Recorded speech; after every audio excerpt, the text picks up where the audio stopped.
attaqué aussi. Mali, la force de l'ONU encore touchée par 2 attaques. Le Gabon, la santé d'Ali Bongo alimente de folles rumeurs. Le Cameroun, climat politique tendu malgré la victoire de Paul Biya. Et puis le Togo, rencontre avortée entre la coalition des 14 et le président Alpha Condé. Ce sont les sujets qu'on évoque et sur le plateau avec moi pour débuter David Diagbavi. Bonsoir David. Bonsoir Samuel. Bonsoir à Johannes Akoli. Johannes Akoli, bonsoir. Bonsoir Samuel et bonsoir mon cher ami David Bayani Diagbavi. Nous allons au Mali pour commencer. 2 casques bleus de nationalité burkinabé selon Ouagadougou ont été tués et plusieurs autres blessés samedi lors de 2 attaques dans le nord et le centre du pays annoncées par la mission de l'ONU dans le pays. Ce matin à l'aube, les casques bleus de la MINUSMA basés à Ber dans la région de Tombouctou ont repoussé une attaque complexe lancée simultanément par plusieurs pick-up armés de lance-roquettes et de mitrailleuses et d'autres chargés d'explosifs et ont poursuivi les assaillants. Quelques heures plus tard à Kona, dans la région de Mopti, des casques bleus ont également fait l'objet d'attaques à l'engin explosif improvisé selon la même source. Johannes, quand ceux qui sont censés protéger les populations sont eux-mêmes l'objet d'attaques, ça inquiète. Oui, vraiment, ça inquiète. Et surtout que dans les militaires, dans les soldats qui ont été attaqués, on a des Togolais quand même. On a une pensée pour eux en tant que journalistes, c'est vrai. Ils vont pour protéger ce pays, ils portent le drapeau de tout un pays et que bon voilà, ils tombent sur des coups de ce genre. Ce n'est pas la première fois où ce genre de situation arrive. Vraiment, ça fait mal et surtout que ces djihadistes et tout ce monde-là qui quand même sème la terreur tout le temps quand même, on se demande jusqu'à quand cette histoire va finir. Et moi, dès que cette nouvelle est tombée, je me demande que veut exactement ces gens et qu'est-ce qu'ils réclament, et afin que par exemple on dit souvent que par exemple ton enfant te réclame quelque chose, à un moment donné il faut le lui donner, mais qu'est-ce qu'ils veulent au juste, parce que tout le temps c'est du désordre, c'est du bordel, ce sont les morts. Je pense véritablement qu'il faut que la communauté de la CEDEAO, pourquoi pas la communauté internationale, puisse véritablement se regrouper autour de cette situation et qu'une solution puisse être trouvée à ces gens-là qui sèment le désordre et le chaos un peu partout. David Diagbavi, est-ce qu'il n'y a pas quand même défaillance dans le système même de sécurité? Parce que si on s'en prend régulièrement des casques bleus de cette façon, c'est qu'il est facile de commettre des actes terroristes au Mali. Bien évidemment, parce que d'abord, ces casques bleus sont considérés par ces djihadistes comme des ennemis à abattre. C'est-à-dire, lorsqu'on fait appel à une mission des Nations Unies pour venir renforcer militairement un pays, ça veut dire que ce pays a un besoin assez évident de renforcement du personnel militaire. Et donc, les Nations Unies constituent cette réponse à cette demande que les États formulent régulièrement. Et également, quand on sait aussi la puissance des financements dont dispose l'ONU aujourd'hui pour justement les mettre à la disposition de ces troupes qu'elle envoie sur certains terrains, dans certains pays.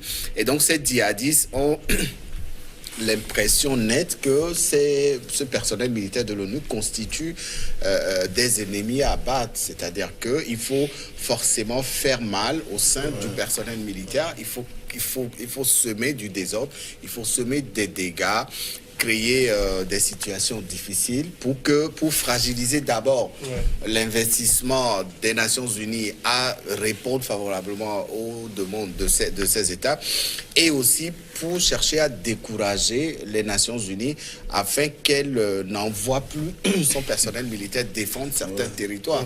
C'est quand même assez évident. Et donc ces djihadistes frappent très fort là où ça fait mal. Pour eux, un seul militaire des Nations Unies qui tombe sous leur balle est une grande victoire, parce que il n'est pas facile à n'importe qui de s'attaquer au personnel militaire des Nations Unies. Donc il faut tout pour les surprendre, leur tendre des pièges dans lesquels ces personnels militaires tombent régulièrement. Et vous voyez que à chacune de ces attaques, il y a des morts. Le week-end dernier, c'était ça fait mal de savoir que des gens, des militaires qui sont envoyés pour sécuriser un pays tombent sous les balles de ces djihadistes. C'est une perte d'abord pour le pays qui a renforcer l'effectif militaire au sein de cette organisation des Nations Unies. Également, c'est une perte pour le pays que ce militaire est allé défendre. Et pour sa famille. Voilà, on voit, quand on va un peu plus loin, on voit sa famille, etc. Donc, il faudrait que les Nations Unies aussi arrivent à répondre favorablement à ces attaques, parce que c'est une institution qui dispose des moyens financiers assez conséquents.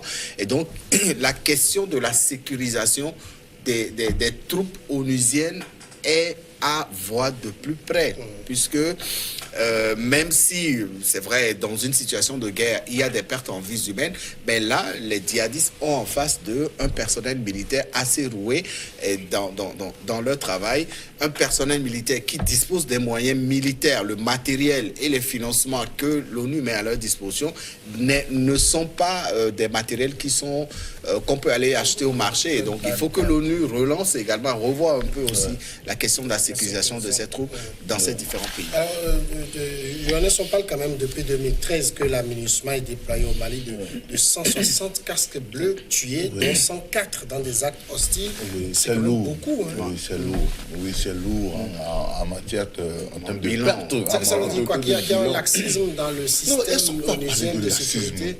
C'est que la lecture que je fais, et que le matériel, c'est vrai, le matériel militaire utilisé par les casques bleus, et aussi le camp qu'on a en face, c'est que les djihadistes là aussi vont chercher quand même du matériel lourd. C'est vrai que David disait tout à l'heure que ce n'est pas un matériel qu'on peut avoir rapidement sur le marché, mais regardez le gars de Boko Haram, Aboubakar Shekau, avec tous les chars et autres. C'est-à-dire qu'ils sont aussi lourdement équipés. Et sur le terrain, c'est-à-dire qu'ils répondent tel que coup pour coup, en fait. Donc là, moi, je pense que il faut renforcer le dispositif de surveillance et de sécurité. Et surtout que les chefs de renseignement, les chefs militaires de la région, ils pensent qu'il faut aussi renforcer le renseignement militaire. Il faut y mettre les moyens. Et ça, les États doivent pouvoir contribuer. Parce que si on attend aussi tout de l'Europe ou bien des bailleurs, je ne pense pas que ça pourra avancer. C'est là, c'est que d'abord, par exemple, le Mali, et aussi les autres, et aussi les autres États, je pense qu'il doit y avoir, par exemple, un fonds où tous les États doivent pouvoir y contribuer. Il y avait eu le G5. Oui, et justement, mais qui n'a pas encore trouvé du financement. Mais je pense que pour des questions qui touchent la sécurité des États, il faut que les gens se mobilisent par rapport à ça. C'est vrai, souvent, on dit souvent dans nos pays que, bon voilà, on met le dispositif, on renforce le dispositif sécuritaire pour sécuriser une seule personne et que le territoire est laissé à l'abandon. Je pense véritablement que nos États doivent mettre en synergie aussi bien leurs forces militaires, leurs ressources et autres pour pouvoir quand même combattre cette avancée-là djihadiste et qui crée autant de victimes et qui fait autant de mal aux familles, autant de pertes pour les États. Et je ne pense pas que vraiment que ce soit une bonne chose. Aussi, l'aspect psychologique est à prendre encore parce que vous êtes ensemble, on tue une personne parmi vous, mieux 2 ou 3 ou 4 ou 5, c'est que les autres ont le moral affecté. Et je crois que c'est la victoire de ces mouvements-là. Je pense que si on veut vraiment combattre ces mouvements djihadistes, il faut y mettre suffisamment de moyens et renforcer le dispositif de sécurité. Alors, il y a aussi aujourd'hui la question même de l'efficacité des troupes onusiennes. Généralement, quand elles sont dans un pays, on ne voit pas vraiment de résultats tangibles.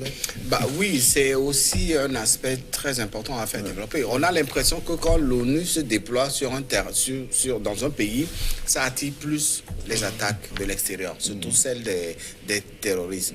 Et ça interroge forcément, parce que l'ONU, en fait, c'est un instrument de paix.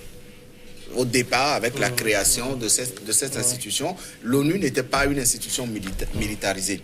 C'est une institution de paix qui a pour principale mission de chercher et d'instaurer la paix dans les zones de conflit. Mais très tôt, cette institution s'est muée en une institution de protection et de lutte, de maintien de la paix et de lutte contre le terrorisme. Et c'est sur les champs, les pays, dans les pays où il y a plus d'attaques terroristes que l'ONU est présente, ou dans les pays où il y a beaucoup plus d'instabilité politique. Vous avez vu la Centrafrique, par exemple, vous avez vu le Congo, voilà, la RDC, est beaucoup plus présent sur le continent africain que sur d'autres continents. Alors, quand cette institution déploie ses forces, on ne voit pas un retour positif dans la mission qui est confiée à cette structure-là. C'est beaucoup plus de pertes. On a parlé de 120 ou 130, 160 militaires de l'ONU qui ont été tués. C'est quand même assez fort pour une institution si forte que l'ONU, si puissante mondialement. Il faudrait que l'ONU réfléchissent, posent les bases d'une réflexion profonde pour trouver les solutions justement à éviter autant de dégâts en perte humaine, à éviter aussi que son personnel tombe dans des attaques qui ne devraient normalement pas être. Vous voyez un peu comment les Américains interviennent en Afghanistan. C'est vrai qu'il y a des pertes humaines, mais en face, il y a des résultats. On a vu ce qui s'est passé en Irak, par exemple. On va observer en face des résultats. On va revenir sur cela dans la seconde partie.